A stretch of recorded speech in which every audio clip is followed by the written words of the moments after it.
Confidence and overconfidence. What is the actual differences between these two words? Confidence और overconfidence. ये दोनों words के बीच में जो फर्क है वो असल में क्या है?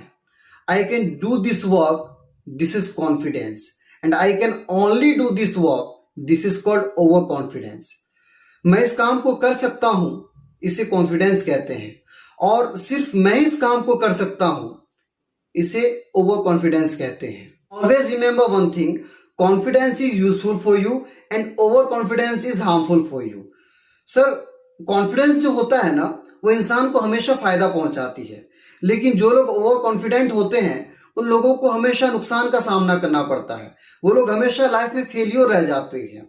For an example, if someone is preparing for any examination like neat and UPSC, अगर कोई इंसान नीट की या यूपीएससी की तैयारी कर रहा है, so he knows that very well, उनको ये चीज अच्छी तरह से पता होती है कि मैं अगर इस एग्जाम की तैयारी कर रहा हूं तो इस फील्ड में और बहुत सारे लोग हैं, मेरे साथ बहुत सारे स्टूडेंट्स हैं, देयर आर मेनी स्टूडेंट्स जो इस कंपटीशन में मेरे साथ हैं, and I am also the competitor, और मुझे कुछ ना कुछ डिफरेंट करके इस फील्ड में कामयाबी हासिल करनी है. लेकिन इसी जगह पर अगर हम ओवर कॉन्फिडेंस की बात करें ना सर, तो जिस इंसान के अंदर ओवर कॉन्फिडेंस होता है वो लोग लाइफ में कभी भी सक्सेस नहीं कर पाते.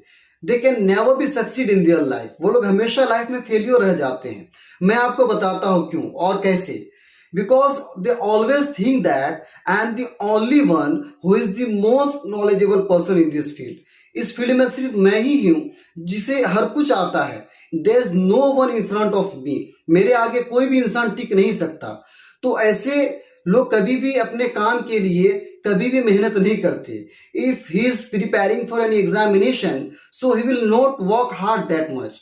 वो अगर किसी एग्जाम की तैयारी भी कर रहा है ना तो उतनी ज्यादा वो मेहनत नहीं करेगा, क्योंकि इस चीज को वो अपने जहन में बसा चुका है that I am the only one in this race. इस रेस में मैं अकेला ही हूं और मैं आसानी के साथ कामयाब हो जाऊंगा.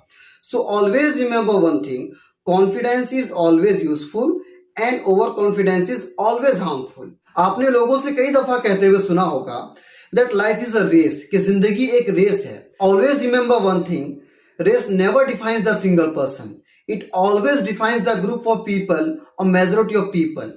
रेस कभी भी किसी एक सिंगल पर्सन को डिफाइन नहीं करता, ये डिफाइन करता है ग्रुप ऑफ पीपल या मेजोरिटी ऑफ पीपल के किसी भी एक्टिविटी को. For example, if you are running 5 kilometres every day alone, so that is not called race, that is practice which you are doing alone. वो एक practice है जो आप अकेले कर रहे हैं.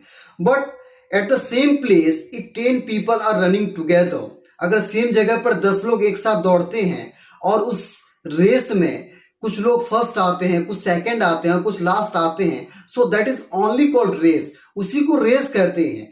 तो अकेले किसी भी काम के करने को उसको हम रेस नहीं कहते.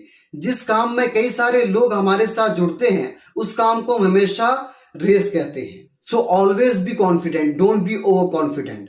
Always say that I can do this. Don't say that I can only do this. जिंदगी में हमेशा ये चीज सोचें कि मैं इस काम को कर सकता हूं.